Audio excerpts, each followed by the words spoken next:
Hey, DawgNation, how you doing today? My name is Brandon Adams, and this is DawgNation Daily, the daily podcast for Georgia Bulldogs fans, presented today by Harrah's Cherokee Casino Resort. A lot of aftermath of the 2020 signing class talk on today's show. It was the big re-rank day yesterday, kind of final rankings coming out for the Georgia signees. It seems like an appropriate time to then kind of examine what their impact might be at Georgia. Also, a very interesting blurb yesterday from DawgNation's recruiting insider Jeff Sintel involving five-star UGA commit, not yet signee, Broderick Jones. We will talk about that ahead of Before the Hedges presented by Kroger later on today. And, just a whole lot of fun stuff on today's program. Mike Griffith going to be here, for instance, as well. So we'll kind of get into it now. We're really glad to have you with us as DawgNation Daily, the daily podcast for Georgia Bulldogs fans, presented by Harrah's Cherokee Casino Resort, begins right now. Today's episode of DawgNation Daily is brought to you by Harrah's Cherokee Resort. Find us online at Caesars.com/Harrah's-Cherokee. Presented by DawgNation.com. This is DawgNation Daily, the daily podcast for Georgia Bulldogs fans. Here's your host, Brandon Adams. So National Signing Day is 1 week from today. For the most part, though, for Georgia and the rest of the major programs around college football, the serious work has kind of already been done. Georgia does have a couple of big-time, high-profile commits, Cedric Von Pran and Broderick Jones, who are expected to sign next Wednesday. By the way, more on Jones in a moment on that front. But for the most part, the complexion of the classes are kind of put together. And I got to say, it may end up being that Georgia won't be number one in recruiting this year, and we still don't know what's going to happen with Zach Evans. More on him in a minute, I guess, too. We don't have finality on anything like that. But as Jeff Sintel, our DawgNation recruiting insider, was pointing out in the forum yesterday, forum.dawgnation.com, you can get that message board for free and stay up to date, happening with everything with UGA recruiting. I think the final number is, and the re-ranking was yesterday, and you can read a good story about this at DawgNation.com about where the Georgia signees kind of rank in the 24/7 sports composite. I think it ends up with Georgia with like 10 of the top 60 players in the country.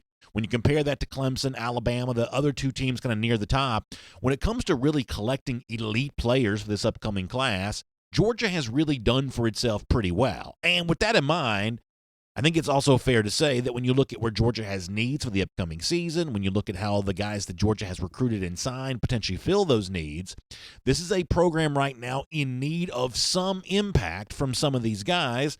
And a few of these recruits, now they're all talented, they're all, for the most part, near the top of their position.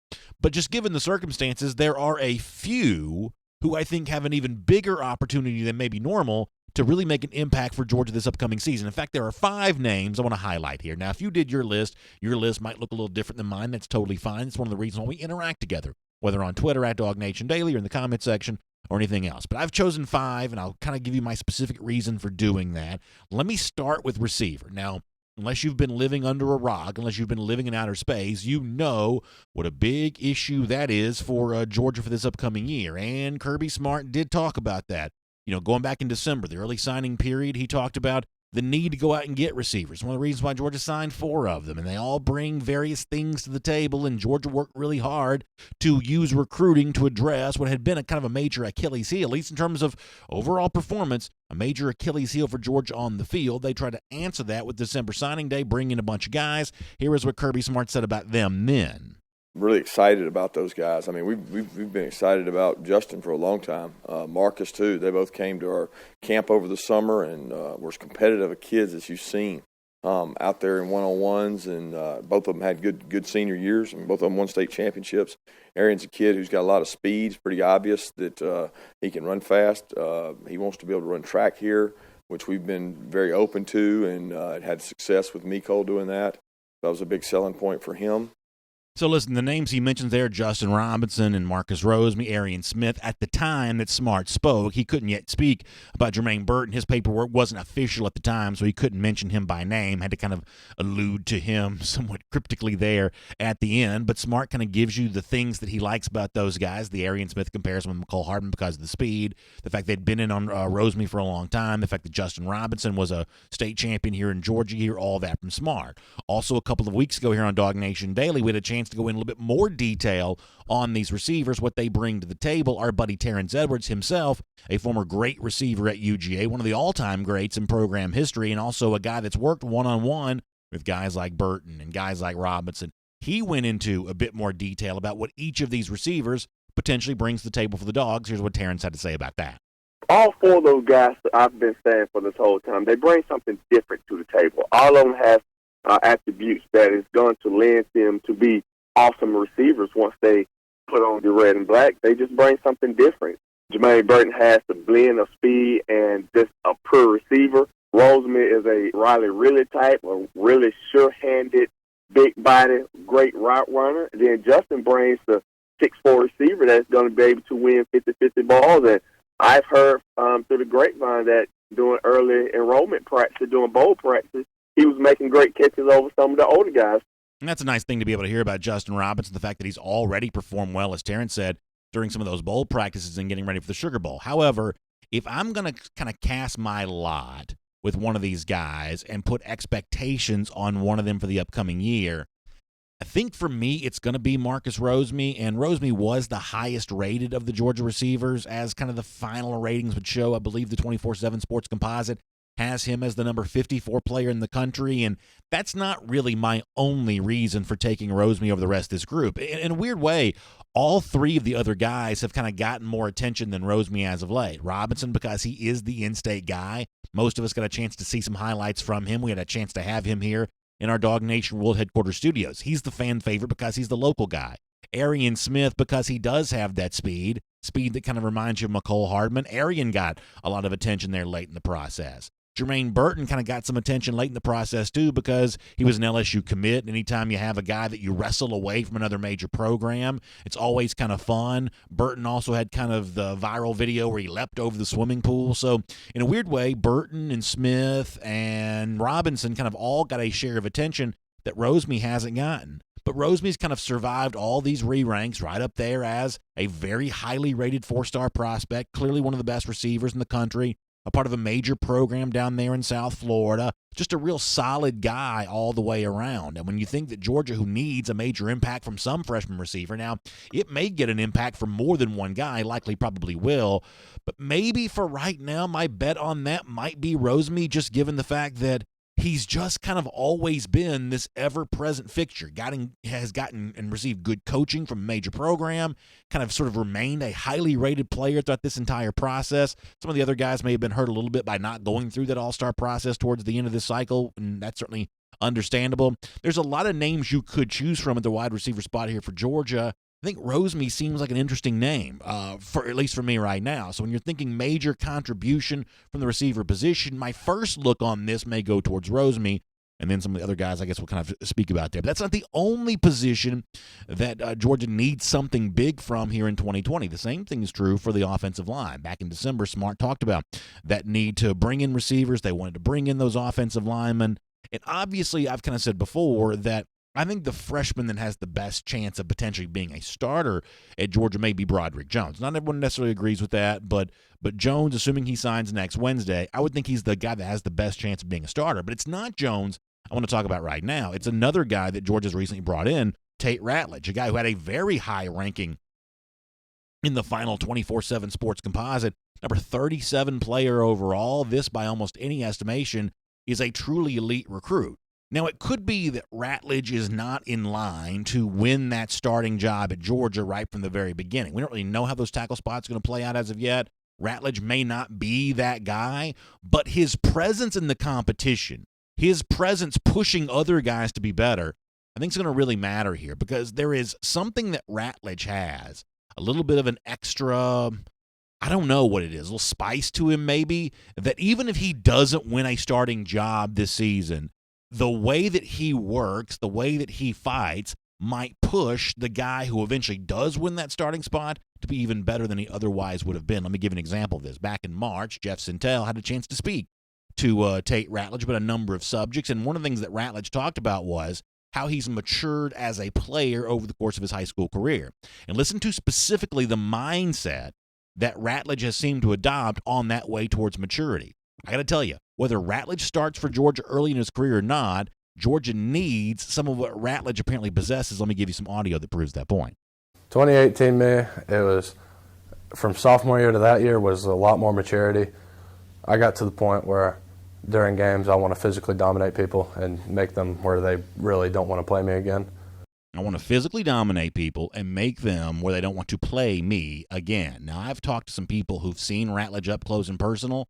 These are people that I respect. If you knew their names, you'd respect them too. They have told me that this is the way that Tate Ratledge plays. They've seen that with their own eyes. That willingness and desire to fight you, and I mean that within the boundaries of the rules and within the echo of the whistle, that willingness to do that is something that he has made famous. And Georgia needs more of that. It seems like Tate Ratledge possesses that. Same thing is true on the other side of the ball for Jalen Carter, who the re-rank process was very kind to. Carter finishes as a composite 5-star, and much the same way that Tate Ratledge on the offensive side of the ball says, hey, I want to fight you, I want to make you not want to play me anymore.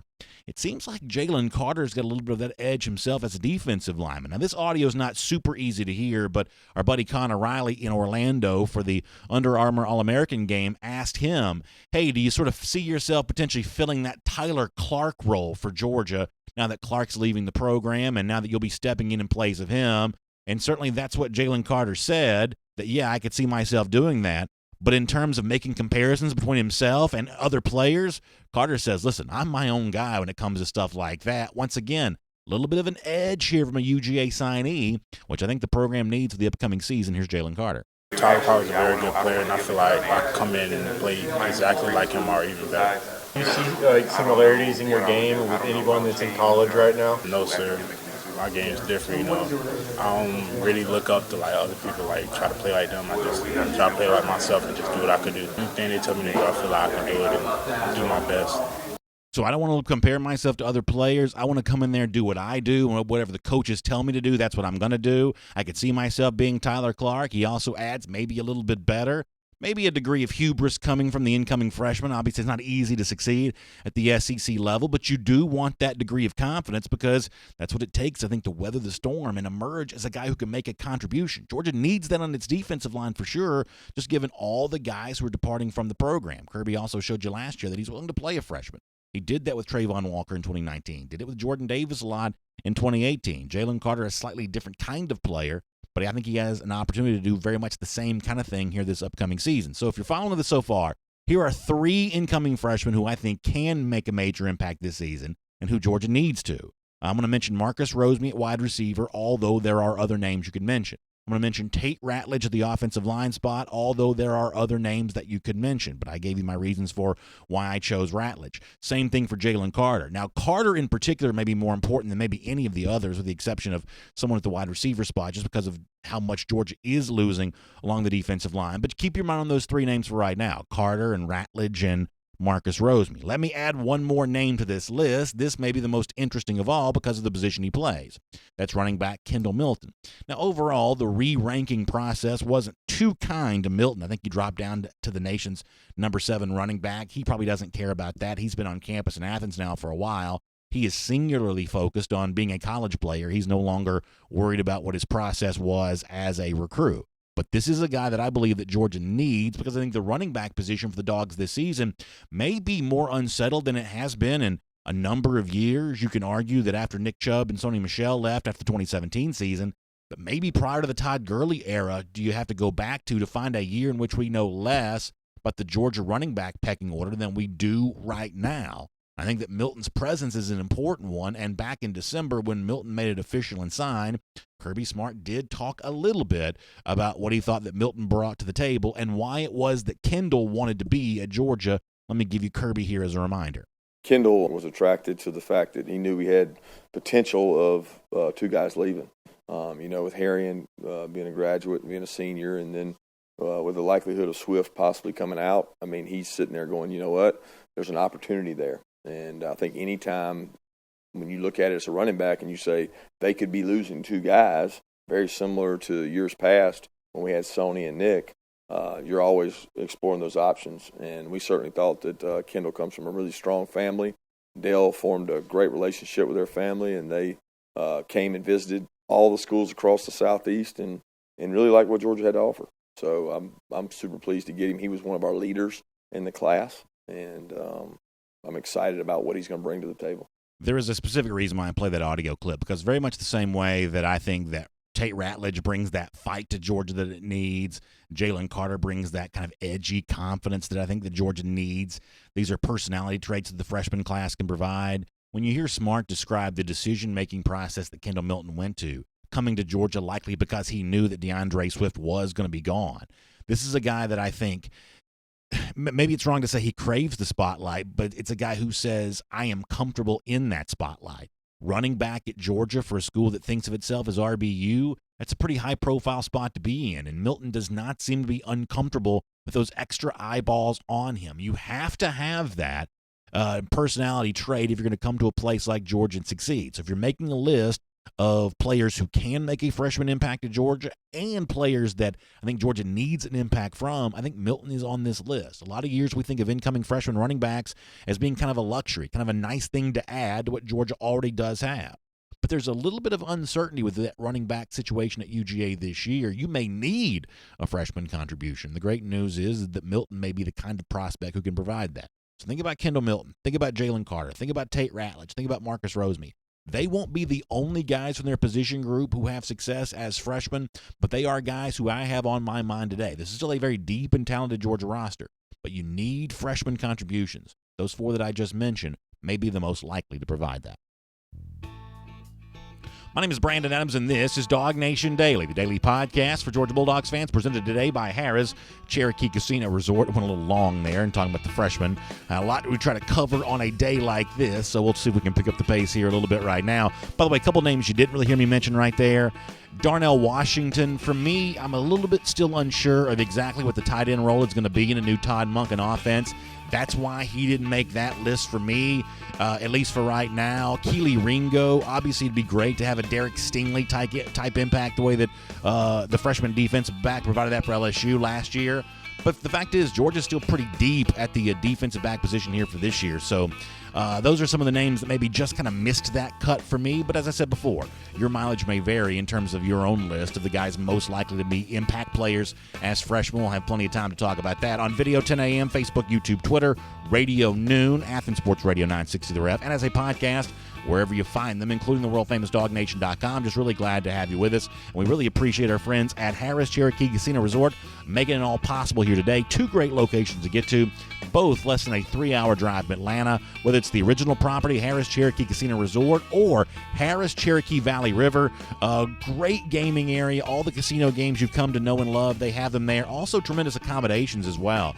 You know, Harrah's Cherokee Valley River has a 300-room hotel. Harrah's Cherokee Casino Resort has more than 1,100 rooms, 10 dining options, spa, everything else. It is all an incredible, incredible experience. And coming soon, the book, Sports Gaming is Coming to the Harrah's Cherokee Casino Resort properties. If you're watching on video, you can see the website to go to on your screen there. If you are listening, simply do this. Search Harrah's Cherokee Casino Resort, the book, sports book, and you can find out all about that when you can start placing your own sports bets right there at the Harrah's Cherokee Casino Resort properties. It's great to have them with us here on DawgNation Daily. We're going to get Mike Griffith coming up in a couple of minutes. I'm running a little bit late on that. Let me go around the doghouse before we get there, though. I thought that Jeff Sintel, our DawgNation recruiting insider, had a very interesting story up at DawgNation.com yesterday, looking at the process for 5-star offensive lineman Broderick Jones, who may be, of all the Georgia freshmen, the most likely to start for this upcoming season. I didn't mention him off the top of the program, I guess, partially because he is not yet signed, and I think that Tate Ratledge deserves a little bit of an attention, too. But Jones is a very, very key player for Georgia the rest of the way. Visited Georgia this past weekend. All indications are it went well. And yet there is the looming cloud, at least for many fans, of the upcoming scheduled visit to Auburn. But that Jeff Sintel gave us, I don't know if you call this a prediction or just a piece of analysis, but when it comes to Jones, I hope you read the full story for yourself at DawgNation.com. But here is a little bit from Jeff on that. He says about Broderick Jones, a lot's being made about the threat that Auburn poses to Georgia this weekend with that last official. I'm not in the crystal ball business, but that's never really felt tangible. This is Jeff Sintel here I'm quoting from. Especially since his week at the Under Armour All-American game, anything can happen with these young men, but I'm not so certain that Auburn is the top threat to his Georgia commitment. Sam Pittman in Arkansas might be closer to threatening Auburn as the number 2 school than the Tigers are to overtaking UGA. Once again, that is from a story, Jeff Sintel at DawgNation.com. That is about as clear as it can be that Jeff doesn't think that Georgia has anything to worry about with Broderick Jones. So, obviously, for many UGA fans, when the ink is on the letter of intent, that's when they'll truly feel good about all of this. But you can't be more clear about that than Jeff Sintel was. All right, it's DawgNation Daily presented by Harrah's Cherokee Casino Resort. Later on, A former Georgia quarterback shared some really good news this week. I want to take a moment to kind of celebrate that. We shall chat about that. Also, some interesting goings-on around the SEC, a little bit more on Zach Evans that we will touch on. But for now, for more on Georgia on the field, the preparations for spring practice, we now know that G-Day is going to be April 18th. We know some of the key figures who are going to be going through that spring practice for UGA, and we're still awaiting some news on one final coaching hire. At least we think it's going to be one final coaching hire. We'll cover all that and more with our buddy Mike Griffith. It is so good to have you with us here today on DawgNation Daily, presented by Harris Cherokee Casino Resort. Went a little long there off the top of the program, but we'll keep it moving here with Mike right now. It's great to have you with us.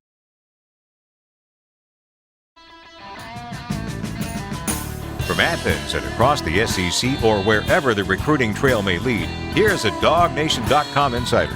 Mike Griffith, sorry for going to you a little late here today, but nonetheless glad to have you with us as a part of the program, and a lot that I want to speak to you about. Mike, hope you're doing well, and thanks for spending some time with us. Yeah, thanks, BA. So let me start with the Jamie Newman stuff, and we kind of talked a good bit about this with Connor Riley yesterday. Obviously, it's a little eye-opening when you see pretty high Heisman odds for him, and there's been a lot written about him. This is, to me, just kind of the byproduct of being the Georgia quarterback. I don't believe that Newman's likely to be a Heisman contender at UGA. I understand why his odds are what they are. It's more of a placeholder for the position than it is an evaluation of the player. But with all that in mind, do you think there's too much hype around Jamie Newman right now? I don't, because I think Georgia's a national championship contender, and I think he's the favorite to win the job. I think you make a great point, though, when you use the word placeholder, because last year Jake Fromm was considered a Heisman Trophy favorite at the start of the year. And I think we all knew that with that depleted receiving core, even before everybody got hurt, that Jake wasn't going to put up Heisman Trophy numbers. But if you go undefeated in the SEC, you got a chance to win a Heisman Trophy if you're a quarterback or a breadwinning runner. Like maybe if DeAndre Swift's numbers had been a little bit better at Georgia being undefeated. So I think you used the right word, be a placeholder. Certainly applies. Yeah, and that's one of those things where I completely agree with you that this is more about quarterback at Georgia for a team that's going to be in the preseason top 10 and everything like that. You're going to get a lot of attention no matter who you are, Newman included. I guess the one thing I do think is interesting about Newman is if Georgia was ever going to go into a season not quite knowing what it has at quarterback, and there are plenty of people who can say, hey, here's what Jamie Newman did really well at Wake Forest. There are other people who can say, but what about at the end of the season when this happened and that happened and that happened? No matter which point you want to make, it seems like Newman has some stats that can help you make that. I think if Georgia was ever going to go into a year not exactly knowing what it has at quarterback, I think given the rest of the quarterback situation in the SEC, this is as good a time as any to do that. Because speaking as a fan here for a moment, I'm certainly not trading Jamie Newman for Mac Jones. Jones played well at times for Alabama, but I don't know that Jones is much more of a known commodity on the basis of a little bit of football. Same thing for Bo Nix at Auburn. Gus Malzahn loves him. I don't know that I've seen enough to feel anywhere close to the way about Jones, or I should say Nix, that Malzahn does there at Auburn. Miles Brennan's a total unknown at LSU, and frankly, a little bit of a surprise. That may be who they have to turn to. Florida fans will rave about Kyle Trask. I'm obviously skeptical about that. So if Newman is a bit of an unknown commodity for Georgia at the quarterback position in the SEC, that is going to be the theme a bit for 2020. There is just a lot of unknown commodities. And so, from that standpoint, I don't know that Georgia's any worse off than any of the other programs I just mentioned. Oh, I would agree. I would absolutely agree. And, of course, they've got the advantage, BA, having that championship-level defense. So what do you really need to do at quarterback to win? Now, I will say the Todd Monken hire certainly gives us reason to believe that Kirby is going to flip the script a little bit. Now, to what extent, I don't know. And then there's just the whole question of the fourth quarter. And what do you do in the fourth quarter? I mean, let's face it. 2/3 of Georgia's games are going to be decided before the third quarter ends. So the question is, what do you do in the fourth quarter? Do you keep throwing the football? Do you put up the video game numbers? Because when you do that, BA, you run more plays. And when you run more plays, you risk more guys to injury. That's why Kirby runs the clock. It's not necessarily because he doesn't like to throw or he's afraid. He wants the clock to run because he wants to shrink the games and preserve the health of his players. We've seen a lot of these up-tempo teams kind of fade out. Kevin Sumlin's Texas A&M teams were probably the best example. By the end of the year, they were toast, man, because they were playing 115 snaps a game and other teams were playing 90. Yeah, but this is where you and I may be on slightly different pages, though, because, I think that Kirby, by making the moves he's made this offseason, is not trying to defend his previous philosophical decisions. I think he's admitting they didn't work. Now, you can cite examples of up-tempo offenses that did fizzle out. Kevin Sumlin, as you mentioned, at Texas A&M, ended not really being much of a thing here in the SEC. And yet it's also hard not to deny that there are other examples where Georgia just has not been able to keep pace offensively with the nation's best teams. Obviously, LSU in the SEC championship is an example of that. I think that Todd Monken's arrival here at Georgia now, it remains to be seen if Monken's going to have as much of an impact as I think he could have. But Monken's presence here, just given the fact that philosophically he appears to be so different from Kirby Smart, this is Smart acknowledging, I think, that the way in which they tried to do offense was broken. It wasn't working. It was not going to result in a national championship. Kirby could have rested in his laurels and say, hey, we're winning plenty, things are fine. He chose not to. So I think that you're going to defend Smart's previous play calling decisions from a philosophical standpoint. I think you're defending those more than Smart probably would right now. I think the addition of Monken is essentially an admission from Smart that we have to do things way differently on offense. Well, they certainly do with the personnel they have right now, BA. But when they had Nick Chubb and Sony Michel and DeAndre Swift, I thought 2017's game plan was fine. But when you don't have receivers that can beat press coverage on the outside, like a Mecole Hardman, like a Riley Ridley, guys that make those safeties back up a little bit, where teams can't press you and stack the box, you're going to have problems. So I think what this is from, hey, Jake Fromm's gone now. I've got a chance to have a mobile quarterback.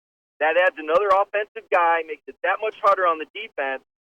Jamie Newman, a guy with a very high rating through Pro Football Scouts on his deep ball, and some talented receivers. You know, in addition to Pickens, and I think Blaylock will be back by the start of fall, Georgia's bringing in 3 top 75 receivers.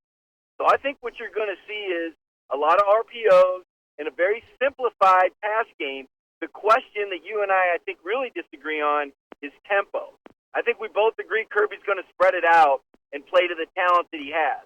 He doesn't have DeAndre Swift and Nick Chubb and Sony Michel in the backfield anymore, so it doesn't make sense to run the ball 60% of the time. But what he does have is a mobile quarterback, and he's starting to build up a talented receiving core, and he's hired a guy in Monken that knows how to run this air raid. And let's even look beyond Jamie Newman.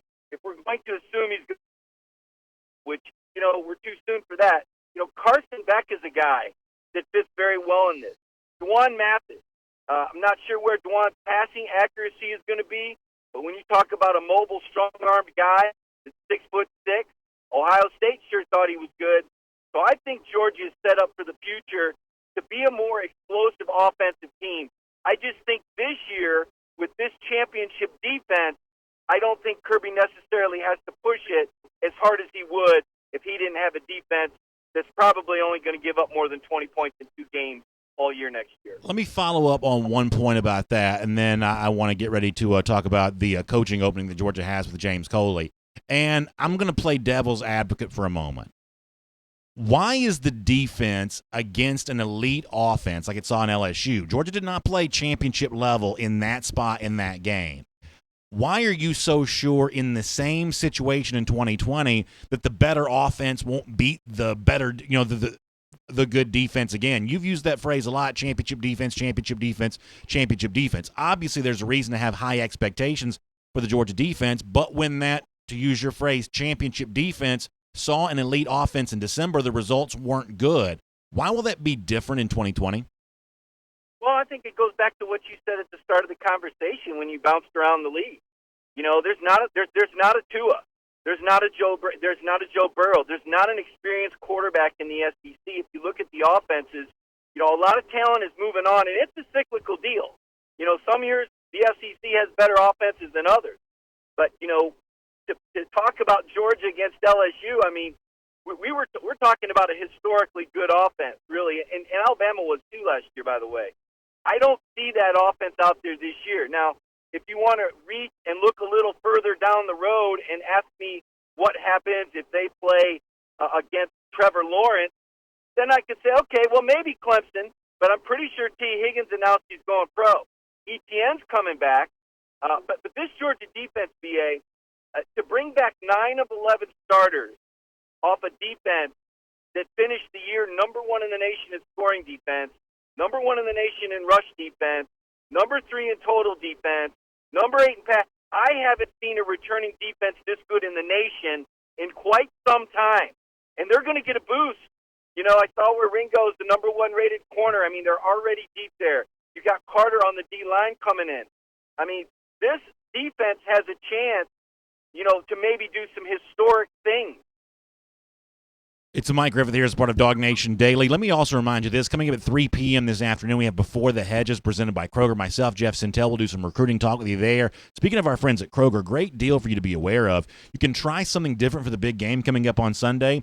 Kroger has wild snow crab clusters on sale for just $8.99 a pound when you use your card. It'll also earn you 3 times the fuel points, so it's a perfect pairing for great savings at Kroger as you get ready for the big game coming up on Sunday. Mike, let's talk about the offensive side of the ball again here for a moment. And the coaching opening that we at least assume is going to be filled offensively. I guess it could still be filled by a special teams coach or something along those lines. I have said that I don't know what Kirby Smart's going to do here, but if it were me, I would give the promotion to Buster Faulkner, the guy that you brought in. I think in an offseason where Georgia has chosen to value on-field coaching more so than recruiting prowess, why not take that next step? It certainly seems like Faulkner is an expert in terms of working with quarterbacks. He's had some success as a group of 5 OC. I think he's overqualified to be an analyst. If it were me, knowing that Faulkner's already in the fold, I'd just give him the promotion and have him replace James Coley. There's certainly a chance that Smart won't do that, and certainly he's not that interested in my feelings on this anyway. But if it were me, that is what I would do. What are your thoughts on the now open coaching position now that James Coley's officially gone to Texas A&M? Well, I would agree with you, B.A. I mean, but we know how Kirby is. He slow plays everything. And if he already knows that Buster Faulkner is going to get the job, why announce it now? Why not entertain all possibilities? Because realistically, Faulkner could sit there as an analyst and still coach your quarterback. He just would have some restrictions in terms of recruiting and being on the field, but he could still serve a valuable role. I've seen programs that have had a quarterback coach that weren't on field before, and it's been successful. So that's not out of the picture. I would agree with you. I think that's unlikely, though. I mean, Faulkner was making $250,000 as the Southern Miss offensive coordinator. I suppose it's possible he would come and take a $100,000 pay cut to be a part of a championship-caliber staff, knowing that he'd be positioning himself for a very large payday once he did get promoted. And I suppose it's possible Kirby could add another coach and still have Faulkner in the fold, perhaps somebody with some recruiting prowess in South Florida or other parts of the country that Georgia's interested in. But I think your scenario is the most likely, and I think there's a reason Kirby reached for Buster Faulkner. The fact that their paths crossed at Valdosta State means a lot. When you've worked with somebody, you carry on that confidence in them. Great example, I worked with you a few years ago. Yeah. It made it that much easier to join the DawgNation team Sure. because I knew all about you and we'd worked together. I think that Faulkner has that sort of trust, or Kirby has that sort of trust in Faulkner, knowing what he's getting, a guy that he was part of a staff at Valdosta State when Faulkner was the quarterback there. Let me finish with this. Georgia suffered another bad basketball loss last night. Big lead in Columbia against Missouri. Squandered there at the end. I realize Severe Wheeler was banged up again for Georgia. Mike, here's my take on this. This, for me, is not a referendum on the Ant-Man, Anthony Edwards, because we have seen plenty of examples of the one-and-done player not being the kind of thing that necessarily gets to the NCAA tournament. Unless you have a collection of guys like that, sometimes those freshmen just aren't as impactful as we expect them to be sometimes. To me, this is more of a referendum on Tom Crean. I don't know what this ultimately means for him, but the failure of Georgia this season, I lay at Crean's feet a lot more than I lay at Ant-Man's feet. What do you make of that? Well, I think you got 10 new guys, and I think you opened up with an admittedly brutal schedule. Your first 6 games were against teams that played in the NCAA tournament last year. You played Kentucky twice, and you played at Auburn. I don't think anybody could have reasonably expected Georgia to beat any of those 3 games. They did get a good quality win against Tennessee at home, and then they lost one against the Ole Miss team that you could argue they should have won at home, and then last night happened. No point guard, and I just thought Ant-Man played his heart out. He played 40 minutes. I think it's more of a referendum on the losing culture that Crean inhibited. And you've got upperclassmen that should be leaders that aren't leaders. And all you got to do is take a look at Rashawn Hammond's stat line. I mean, the guy played 33 minutes, BA, and he took 1 shot and didn't score. I mean, that's just, I just can't. That's a top 100 recruit. He's a junior. That's not knowing how to win. That's the culture that Crean inhibited, that he took over at Georgia, was the worst I'd ever seen. It was the least competitive group of seniors I've seen in any sport I've covered my 30-year career last year. It was just a complete indifference to losing. And you still have some upperclassmen. Now, these upperclassmen, they're trying to apply themselves.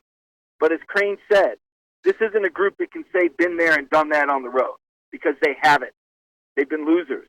And you've got this incoming group of freshmen trying to infuse some energy, trying to learn along the way. And I think they're still learning each other. So, yes, losing a 20-point lead with 13:33 left is certainly a red mark. But I would also tell you that building a 20-point lead on the road in the SEC anywhere tells you that there's potential with this team. And right now they're teetering, and it's going to be up to Tom Crean to keep these young players confident, because the schedule does get softer, and they do have a chance to put some wins together once Severe Wheeler gets back. The real shame of all this is, I mean, the fans have really responded. The games have been sold out. The students have been in line to get in. That's what you hate about this. Someone like myself who I like college basketball, Mike. I want to see the sport thrive in Athens, and from a ticket standpoint, it seemingly has. The team just hasn't met that with its own level of play. That's the most disappointing part of this to me. Is it certainly seems like within the Athens community, more so than the state maybe at large, but within the Athens community, it seems like there has been a buy-in from some fans. You'd love to see that buy-in rewarded by some better play, especially in these winnable games against the way I kind of view Missouri and Ole Miss, games that were quite winnable for UGA. Just to see it not really go that way is obviously a huge disappointment. Boy, I agree. The fans have been great. The number 5 recruiting class in the country. People have a chance to watch the NBA player. The home games, they've done pretty well. I think they're 9-2. It's just the road has been brutal for this team. I thought Ole Miss was a big game. I think A&M's. I think they're all big games. But what we're really talking about here, the big picture, is can Georgia flip the culture? Because this is a school with zero basketball tradition. This is a school that's had zero street cred. And you're bringing in a guy that took over an Indiana program that was dead, that had like 2 scholarship players. And he went on to win 2 outright Big Ten titles during his tenure and get Indiana ranked number 1. Now, he had tradition to work with there. Can he get it done at Georgia? Can he lock down the best players in the state of Georgia, or enough of them to make Georgia a contender? Can he do what Bruce Pearl did at Auburn? Would be a great example, because Auburn's not a basketball school either. And all I can say is wait and see. I think Tom Crean is a great basketball coach, PA, but I think he was strapped with a bad culture, and there's just zero size. And when Nick Claxton turned pro, I think we all knew it was going to be really hard for this team to be a tournament team, and they really only have 2 guys that are 6'9", and that's what's really killing them. That's what hurt in the second half against Missouri. They just aren't able to sustain the rebounds and the big, and Crane's got to keep working on it and find a way. But I was encouraged by Anthony Edwards' performance, and I know it wasn't a great shooting performance, but the guy had 10 rebounds and led the team at 3 assists, and he played all 40 minutes. I mean, let me tell you, playing 40 minutes for a guy that should still be in high school, he turned 18 in August. This kid's leaving it on the floor, BA. Hey, good stuff, Mike. We appreciate your time. Thanks for being here as part of DawgNation Daily, presented by Harris Cherokee Casino Resort. We'll look forward to reading a bunch from you at DawgNation.com, and then hopefully get a chance to chat with you again very soon as well. Thanks, BA. Let's take a look around the rest of the league. This is SEC Through. I'll have more coming up on the Georgia basketball loss last night. I'll share a little bit of that before we're done today. Let me kind of transition, do some SEC football talk here for a minute as we go cruising around the SEC, courtesy of our friends at Royal Caribbean. I want to tell you about one of the great ships in the fleet there for Royal Caribbean. I'm talking about the Odyssey of the Seas. It's going to be a game-changing ship, the first quantum ultra-class ship to sail in the U.S. and Europe. Let me give you some of the dates here for Odyssey of the Seas. It's going to be in Fort Lauderdale, fall 2020, and then going from Rome in the summer of 2021. This is a beautiful, beautiful ship, loaded with features that you can only find on these Odyssey and Quantum Ultra-class ships. I'm talking about the Ripcord by iFly, which is like a skydiving simulator. North Star. Listen to this. It's a jewel-shaped capsule 300 feet in the air with 360-degree views of the surroundings. Can you imagine seeing the ocean from that high up? That kind of just amazing. Seaplex, which is a fun thing with like bumper cars. I mean, the kind of stuff that you get on these Royal Caribbean cruise ships, especially these Quantum Ultra class ships, is really amazing. All kinds of nightlife and everything else. Plus, here at DawgNation, we'd love to play Maker Sports Bar and Arcade. So do me a favor, reach out to your own travel advisor to book your vacation, or reach out to our friends at the Cruise and Vacation Authority. You can call them 800-326-4971. That's 800-326-4971. Just please tell them you heard about them right here with us on DawgNation Daily. All right, couple of things here. So I chatted with Mike Griffith about this during the interview, that I think that Jamie Newman, and I've said this before, Newman to me is kind of somewhere in the middle. There are going to be people who cite the Pro Football Focus numbers, even though they have no idea how those are tabulated, about, well, they said he was the third best incoming quarterback in the country for the upcoming season. They're going to have certain people, naysayers maybe, negative types, who are going to cite the fact that late in the season, his last year at Wake Forest, Newman didn't have a very good completion percentage. And the fact that he was the Demon Deacons quarterback at all is a little bit of a blight on him, according to some. I think the truth on Newman is somewhere in the middle. I think he is a capable quarterback. Ultimately, though, this to me is not Jamie Newman's team. This is Todd Monken's team, at least his offense. This is Todd Monken's offense. So the story for Georgia in 2020 is going to be not Jamie Newman playing some sort of Superman role and putting this team on his back. It's going to be Todd Monken creating an offensive philosophy that works. Georgia did Jake Fromm, I believe, a disservice in 2019. Did not give him an offense that works. You can scapegoat and blame the wide receivers for that all you want. Some people are very comfortable putting all the blame on those receivers. But if you watch the games, you know there's more nuance than that. You know it's more complicated than that. This was about an offensive game plan that just couldn't keep pace with the sharpest minds in the sport. So that's Newman here for Georgia right now, with a chance to be a part of a better philosophy with Todd Monken. As I said to Mike, it's a nice year in the SEC for that to be true. On yesterday's show I referenced this article, ESPN.com, all the way to early top 25 teams, the path they could travel to win the national championship. It's really funny, of all the SEC teams on this list, how many of them quarterback becomes a big part of that. Alabama, preseason number 3 at ESPN. You mentioned Mac Jones in terms of how Alabama overcomes the questions it faces. Number 4, LSU. Huge questions around Miles Brennan. I mean, Miles Brennan's a guy, and I hate to be this way, I never thought that Brennan would take a snap as an SEC starter. I just didn't think he was that kind of player. But that looks like it's going to be who LSU has to turn to. That's a huge question mark. Georgia's situation of having Jamie Newman, from this standpoint, in this particular instance, I think you can say that LSU probably is a little bit envious of Georgia to have a quarterback like Newman who's played a good bit more. Florida at number 7, you may feel good about Kyle Trask. The honest truth is, I'm not quite so sure I'm on the Kyle Trask hype train as much as other people are. Of course, as a Gator hater, I'm sure many of you are not surprised about that. Number 11, Texas A&M, according to ESPN. Same kind of stuff with Kellen Mond. Mond had pretty good numbers, but you saw him in Athens in November. You trading Jamie Newman for Kellen Mond on the basis of what I've seen from him in person, eye to eye? I'm certainly not doing that. As I said before, Gus Malzahn likes Bo Nix. That's ESPN's number 12 team. I'm not trading Jamie Newman for Bo Nix either, even though I thought that Nix did get better over the course of the season. So on and on you can go. Georgia may have some unanswered questions at quarterback, but it's really not that different than anybody else around the SEC right now. So if you're going to have a year where you don't exactly know what you have, in the SEC, 2020 might be the year to do that. I thought that Dennis Dodd had a really interesting piece up at CBSSports.com looking at 6 teams that could be on the rise for this upcoming season. The only SEC team mentioned by Dodd was Kentucky, believe it or not.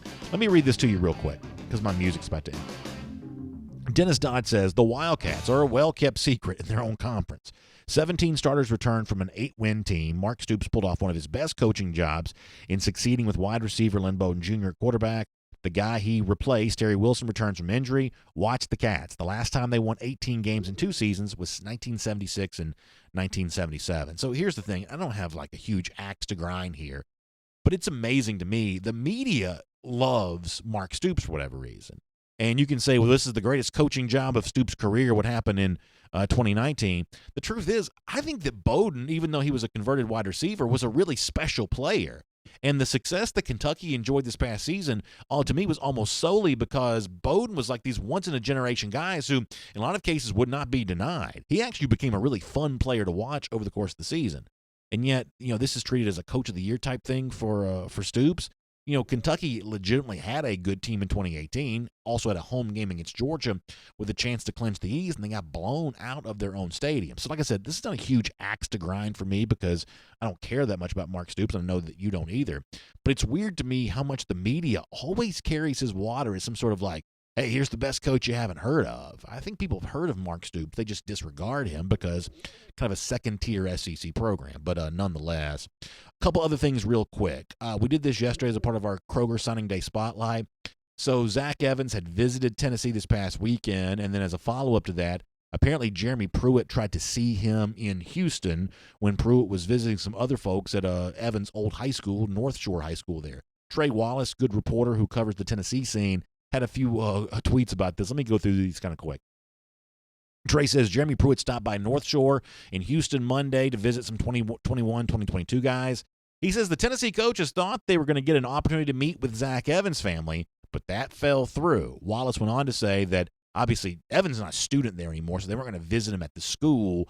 They were going to try to arrange an off-site visit, and Trey Wallace says that he's sure that Tennessee will try again. So if you're looking for the next twist and turn in the Zach Evans recruiting saga, there you have it.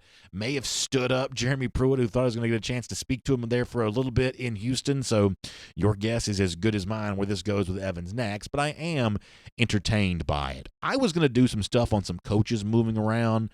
Let me just very quickly mention that Jay Graham is leaving, at least expected to be leaving. I think it's about to be official. A&M as its running backs coach going to Tennessee. I don't know if this is a big impact move or not. I was looking at an A&M message board. They seem to be glad that he's leaving. He is a Tennessee grad, so Tennessee seems to be glad that he's getting him. I don't think this is an impact one way or another on Zach Evans because it doesn't seem like A&M's capable of winning that recruiting battle. So I'm not quite sure what to make of this, but this is another former Vol back in the fold there for Tennessee. We'll do some of these other coaching things coming up a little bit later on. For now, let me make that cruise around the SEC, courtesy of Royal Caribbean. And before I share some good news with you involving a former Georgia quarterback, let me also share some good news about my friends at Marlowe's Tavern. This is a great time to check out the Marlowe's Tavern closest to you. There's probably one right there in your neighborhood. Chef-inspired food. I love the shrimp and grits. What a great thing to do on kind of a cold night like we've had a lot of these winter nights, kind of, get inside one of those tavern booths and enjoy some shrimp and grits or the shrimp and crab nachos or I've always said I think it's the best burger in the city for sure. I just love the special care and detail that Marlowe's takes with every menu item, including the craft cocktails and everything else. You've heard us brag about it for a long time. Please make sure you check out the Marlowe's Tavern closest to you. And by the way, tell them that DawgNation sent you on that as well. You'll have a great time there at Marlowe's. All right, couple loose ends to tie up. Georgia made it official yesterday as expected. It's essentially been assumed that G-Day would be Saturday, April the 18th. That is indeed the case. They also give you an idea of when spring practice is going to begin right there on St. Patrick's Day on Tuesday, March 17th, and kind of rolling in through April the 18th for G-Day. So we are really not that far away from spring practice. I love the way we just kind of spin from one thing to the next, and by the time signing day comes around next Wednesday, you'll blink your eye and it's spring practice, and this should be a really fun spring practice for the Dogs. Kendall Milton, some of the names that I mentioned earlier, getting a chance to go through those practices. Jamie Newman, a part of all of that, and just kind of finding out just how different Georgia really will look on the field this upcoming season. So mark your calendar. March 17th, spring practice begins. Concludes with G-Day on April the 18th. It'll be here before you know it, and won't that be a lot of fun? One more thing to mention. So the other day, I don't know if we have this photo to show or not, Chase Bryce, the former Clemson quarterback, showed a picture of himself wearing an old school Quincy Carter jersey with kind of the shadow, black shadow 17, and it was kind of a cool thing to see. And in seeing that, it made me kind of wonder, I wonder what's up with Quincy Carter. I haven't heard too much from him in kind of a while. Well, it just so happens that Carter tweeted something out this week. I know for so many people who got a chance to hear this was such good news. I think we have the tweet to show from Quincy Carter on this about the fact that he's been clean and sober, he says, for 6 months. So incredible news from Quincy Carter on that front. He mentioned this in light of Kobe Bryant's passing and mentioned and shared that good news. just incredible story from Quincy Carter. So happy to hear him doing well. And Quincy, if you're watching or listening, certainly our prayers continue to be with you in the process of your recovery. Congratulations on some really great news for that.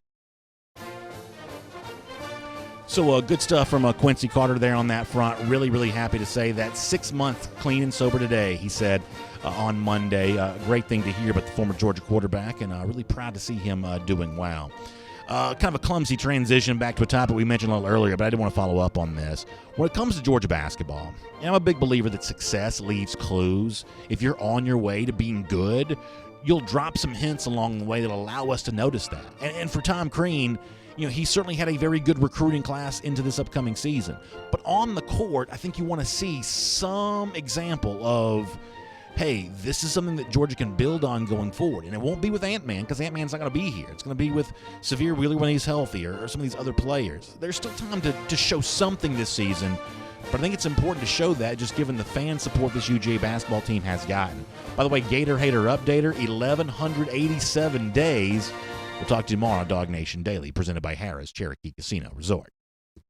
And on video, it was a little bit of a long show. I was a little long-winded off the top, but I wanted to spend some time talking about some recruits, so we did that, and now we'll give you a chance. And we did talk about this during the show today, but yeah, we'll see you at 3 p.m. This afternoon for Before the Hedges, presented by Kroger. Look forward to being there with you then for that. But nonetheless, we'll get a chance to give you a chance to talk here. R.S. Andrews Cool Down. Appreciate you being with us. And don't forget, cold at night, cold in the morning. That means you want your heating system to be working the way that it needs to be. That's why R.S. Andrews can take good care of you with that $99 Mega Furnace Safety Check. They'll make sure it's going to work through the rest of winter. They'll make sure it's safe for you and your family. You can find out more about it by visiting rsandrews.com. Incidentally, one of the things my wife has told me is that they have a lot of instructional videos on things involving your plumbing and things like that. And she says she actually uses these things a lot. So if you have like these little small things going on in the house, you don't necessarily need a plumber or an electrician to come out. You just kind of want to know more about it. She says their instructional videos are very, very good. So that's a good thing to be able to know. I have started on Facebook the last couple of days. Let me pull up Facebook, but I'm actually going to start on YouTube. And hopefully I will be rewarded for my largesse. Hopefully the YouTube folks are on topic over here, not on something way different. By the way, I'm also going to bring back, we've tried this like 1,000 times. It's never quite worked out as well as I wish that it would. Kind of our BA Q&A, where we do a little bit of a Q&A type thing. We're going to try to do that here coming up. We're going to try to do that. Dapper Dan asked a really good question. He says, did they let you keep that Marlowe chef coat? Do you wear it around the kitchen at home when you cook the kids' Kraft mac and cheese? The answer to both those questions is yes. They did let me keep the Marlowe chef coat. I actually have it. And yes, I have brought that out at home. It's actually, my kids got the biggest kick out of this in the world when we were getting ready to do dinner, and I came out, dressed like Chef Boyardee. They were very, very, very happy about that. There you go. There's the chef coat. Yeah, so I actually have that. It's got, if you'll look closely, it's got my name on it. So I am very, very proud to have that. I have definitely worn mine. And I want you to notice that I've got mine all the way buttoned up. Jeff Sintel's got his top button open, but like a true professional, I am wearing mine all the way up at the top there. Green Soldier says, with Todd Monken coming in, what are the biggest differences we will see between the Chaney-Coley methods and Todd's? I mean, I think one of the things that, unfortunately, Georgia has just not been very good at the last couple of years, even in 2017, 2018, where the offense was mostly efficient, if not always the most explosive, Georgia has just not always been that great at like scheming receivers open, but that's possible to do. Y'all, there are offenses all over college football putting up 1,000,000 yards and 1,000,000 points, and there's not there are a good number of them that don't have a single 4-star wide receiver. So this idea that the only way receivers ever get open is to have McCole Hardman style blazing speed, that's just not what college football is. I mean, watch a lot of these Big 12 games, and yes, I know these Big 12 offenses are also facing Big 12 defenses, but there is a way to scheme receivers open. Now, I don't know how to do it because I'm not a play caller, but somebody obviously knows how to do it because it is a fixture in college football up and down the TV schedule all weekend long. So that's certainly what I hope it's going to be. I'll just give you a simple for instance. I mean, when did you see Georgia receivers like pre-snap motion, things like that, putting guys in motion, moving them around, making the defense have to think about different kinds of things? That just hasn't really been that big of a part of what Georgia has done offensively. James Coley had value, but he was not a master tactician, when it comes to being a play caller. He just wasn't. If he was, he would have shown that at some point in time, and he just never did. Jim Chaney was fine. I don't have a problem with Chaney necessarily. Some of y'all, disliked him more than I did. But once again, this was not like some master tactician. Down near the goal line in 2018 is the best example of that. Georgia's goal line offense is, essentially consisted of a rugby scrum. And so that's what you hope that Monken does, just a little bit more creativity about how you get guys open. I think that's important. Mike R. says, how does UGA become a quarterback factory like Oklahoma? And certainly Oklahoma has, had its share of very impressive guys. Spencer Rattler, maybe the next in line there. I think, and I said this to John the other day when he was on the show, John Stinchko. I know this is a corny analogy, but you've heard the Field of Dreams phrase, if you build it, he will come. I think that Georgia's recruiting philosophy has essentially been the opposite of that. Their recruiting philosophy has essentially been, if they come, you can build it. In other words, if you recruit, you can do anything you want to in offense. And really defense too, but we're talking about offense right now. If you recruit, if they come, the elite players, if you gather them all here together, put them under one roof, then the play calling will take care of itself because the better players are just going to emerge. But what you see is, unfortunately, that's not quite as true in college football as you might think. Oklahoma's kind of the opposite. Lincoln Riley, it truly is an innovative play-calling mind, the kind of guy that would be very attractive to NFL teams, the kind of guy that has success, even the guy like Jalen Hurts, who I think is, somewhat limited at quarterback compared to Kyler Murray, compared to Baker Mayfield, compared to others.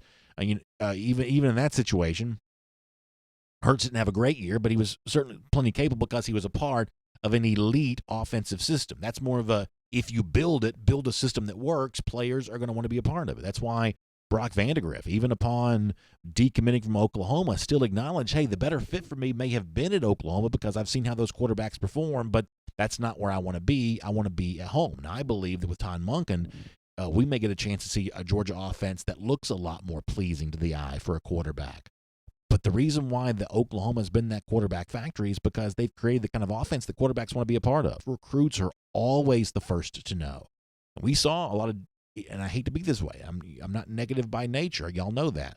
But we saw a lot of elite offensive recruits essentially turn their nose up at Georgia. I'm not sure that's an offense I want to be part of. Recruits are always the first to know because they are always the closest to a program.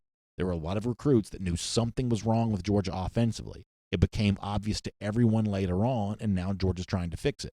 But you build an offense that works, and then players want to be part of it. A couple more, and we'll go to Facebook after this.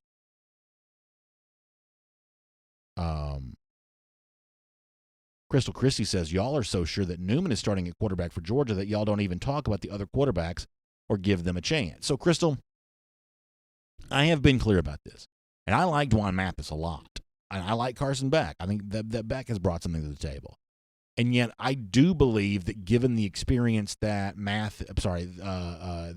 Newman has, given the experience that he has, that is the guy that I assume will be the starting quarterback for Georgia, barring something weird happen. I've even gone so far as to say that I would actually treat him as the starting quarterback during spring practice. I'd give him the first team reps. I might even go so far as to name him starter. I would not go through the paces of the competition and it's equal reps for equal guys. I think that does a disservice to Newman, someone who I think you're eventually going to have to give all the first team reps to. I'd go ahead and start that in spring practice. Now, listen, I've been wrong before. There's a chance I'm wrong about this. But my opinion is that Newman will be the guy for Georgia and that Beck and Mathis and Bennett are competing to be the backups. That is my opinion on this right now. So, we'll see if spring practice does something to change my mind on that. But in this particular case, I have kind of anointed Newman as the starter because I do think experience matters. Jay Convict says, is it too soon to start talking about Gunnar Stockton, the 2022 quarterback? I don't think it's too soon at all. And I think that Georgia is, and I think you're going to read about this at DawgNation.com coming up pretty soon. I think that Georgia is very much talking about Gunnar Stockton, and the arrival of Brock Vandegrift as a commit for the 2021 class has seemingly not slowed down Georgia's pursuit of Stockton at all. He is another elite player. You know, the state of Georgia, we've talked about this before, but the state of Georgia has become a real hotbed for quarterbacks in a way that, like, say, 10, 15 years ago probably was not true. But it is true now, and it's nice to be involved in a lot of those, and that's what Georgia's going to be trying to do when it comes to Stockton for the class of 2022. We got about, like, say, 5 more minutes. I'm going to come over to Facebook here for a moment. Let me get a few Facebook comments. Mark Brantley says, I'm convinced we have a championship and probable top 5 all-time defense in the season to come.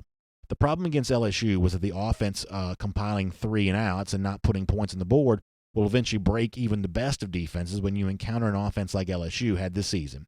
I'm Team Newman, by the way, too, this season. Experience matters. So I definitely agree with you on the last part of that. I think that the first part of that, the defense being as good as you say that it might be, I think there's a chance that happens as well.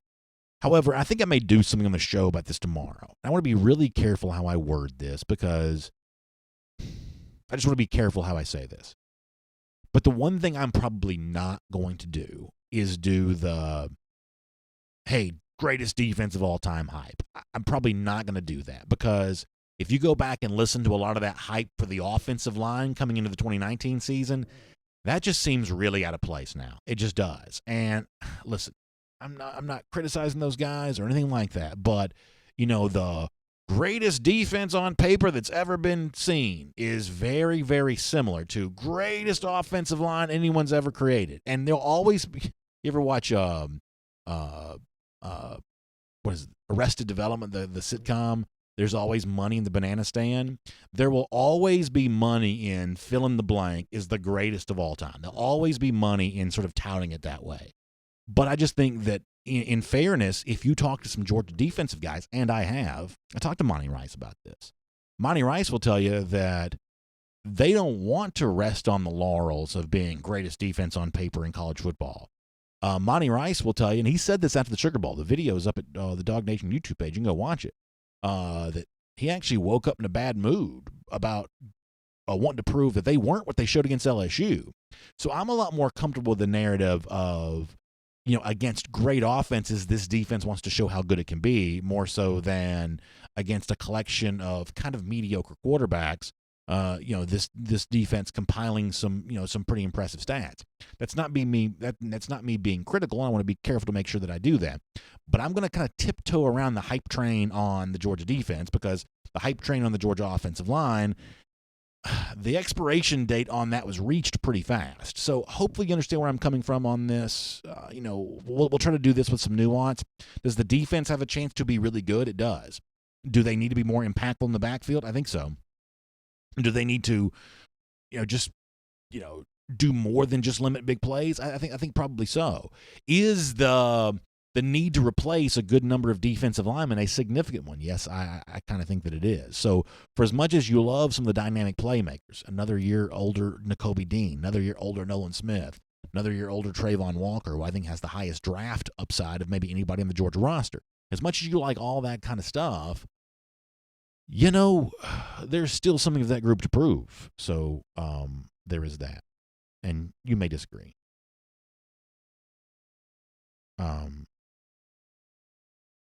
Ben Green says, I'm going to be the conductor in the hype train for the Georgia defense. I can't help it. Well, listen, I understand that, Ben. It's all in good fun. Cody Taylor says, do you think that Evans will end up at UGA or not? I know you have talked about it a ton of times. What's your personal opinion on the chance we get him? 50-50. Okay, so I think 50-50 is a very interesting number, obviously. And I joked with our producer, Michael Carvel, before the show started. He asked me something regarding Evans. And I said, my pat answer with everything with him is 50-50. I think he's just as likely to do something as not do something, no matter what the topic is. But I'll try to give you more of a definitive answer than that. I guess I think it'd just be a guess, whatever I say. But by the slightest of margins, maybe I think it's more likely that it comes to Georgia than not. But by like the slightest of margins, I guess by like the thinnest of margins, maybe slightly more likely that he does than he doesn't. But that's just like a guess. That's just that's a guess. And I think that unfortunately, what a lot of the plugged-in recruiting writers don't like, and I'm different than that. I'm just a guy that talks to y'all. I'm here to entertain, have fun. I don't take my words super seriously. My words don't cure cancer. I'm just a guy that does something for fun, hopefully keeping people entertained along the way. I think like the super plugged-in recruiting writer gets frustrated because there's contradictory information out there when it comes to Evans, and that makes the predictions really, really difficult to do. And obviously, we absorb all this ourselves. Hard to say one way or another where this is going to go. I don't know that at this juncture, maybe even Evans himself doesn't fully know all of that.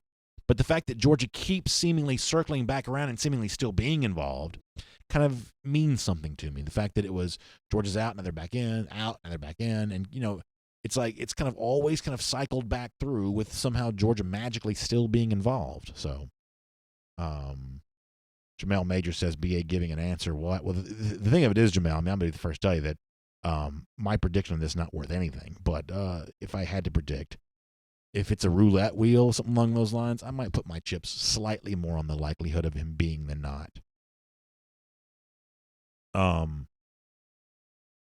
John William Adams says, wonder on Smart talking more about wanting more kids like Lundy off the field makes me wonder if Evans is out of the picture. I mean, obviously you pay attention to the Dejon Edwards part of this too. Edwards, who did visit this past weekend, and Edwards is a part of a really good program. Colquitt County is a really good program in the state of Georgia. So, I mean, all of this doesn't happen in a fishbowl, right? Georgia's pursuit of other guys impacts, their ability to pursue Evans, and much the same way back during the regular 2020 cycle. Georgia wasn't recruiting these other running backs because seemingly it was given a lot of time to Evans. So I think it is appropriate to sort of not just look at the Evans thing kind of in a fishbowl, but look at all the other recruitments that are going on around that.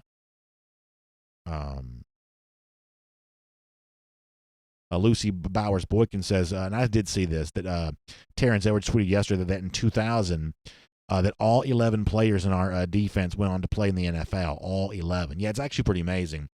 And I want to say, I get my years slightly wrong as I get older. This kind of becomes hard to remember.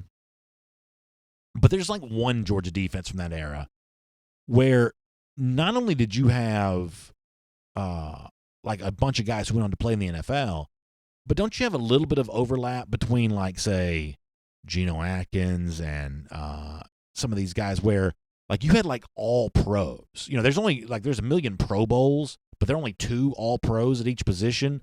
Like, the number of all pro guys who are on the same Georgia defense together is crazy, to the point where had they played together in the NFL, it would have been the league's best defense, and they were actually on the same college defense. So, yeah, there was like Hall of Fame level talent coming through Georgia there at that time.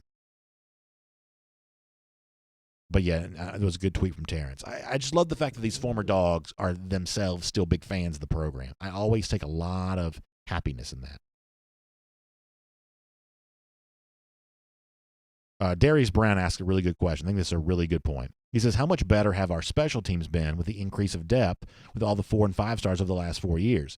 Darius, for me, it's almost solely a reflection of that. And I think the first time you saw that be true was from 2016 to 2017.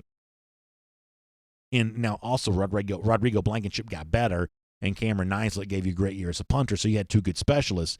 But look at all the 4-star guys that Georgia started playing in special teams in 2017 compared to in 2016. The special teams efficiency as measured by, like, Bill Connolly and people like that went from like 90-something to like 4th, or it was top 5, whatever it was. Huge jump in special teams efficiency because you're just playing more 4- and 5-star guys. Same thing for Georgia this past season. Ultimately, the more talented teams just have more talented players they can put on special teams. And so, yeah, that's why ultimately I don't really care who the special teams coordinators for Georgia. Back during the Richt era, I used to always want Georgia to have a special teams coordinator. I thought that was important. I don't really think that's important as much anymore. I think you need somebody that can train specialists, but, I think overall, good punt coverage is brought about by having athletes on the field who can tackle punt returners. Same thing for kick coverage as well. I mean, the fact that Georgia had a guy like Trayvon Walker on kickoff coverage, he comes barreling down the field. I mean, like the scariest looking thing you've ever seen in your life. That's that's how you get good special teams with good players. Like one or two more comments on both sides, then we've got to leave.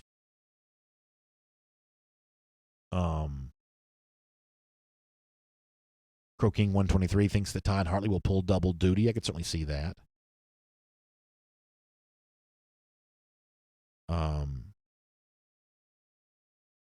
Rob D says Bama lost to Auburn. Georgia beat Auburn, but Bama swears it would have beaten UGA. I think Rob's point on that one's a pretty good one.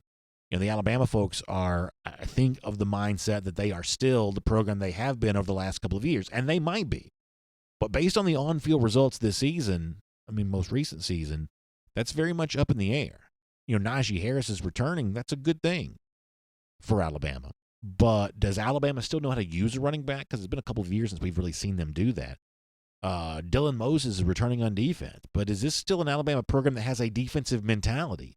The embrace of high-powered offense and Tua Tagovailoa and everything he brought to the table seems to have come at the expense of rejecting what once made Alabama great, defense and running the football. And as Georgia tries to also add the passing game into the mix here for this upcoming season, I think what you see having happen at Alabama is a bit of a cautionary tale.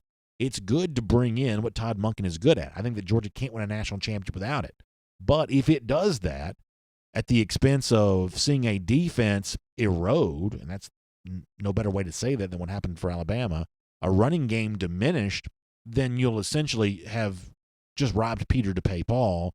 And from a results standpoint, you'll be right back where you were with just a different-looking team. So when Georgia and Alabama face each other in September, there will be big questions to ask on both sides for both teams. And obviously both sides are trying to do some recruiting work to answer that. But it is certainly fair to say there is many big questions facing Alabama this offseason as are facing Georgia. Really good comment.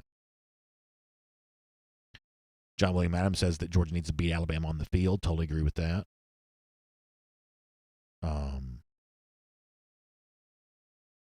Matt Rukavina poking fun at some of the YouTube commenters, which is really fun to see.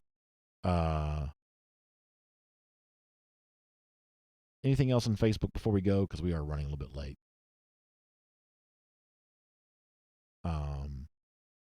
Dante Edie on Isaiah McKenzie. Yeah, Georgia might have some interesting candidates to be returners for this upcoming year's team. Arian Smith may be one of those as well. Ben Green, thanks for the kind words, and good point there as well.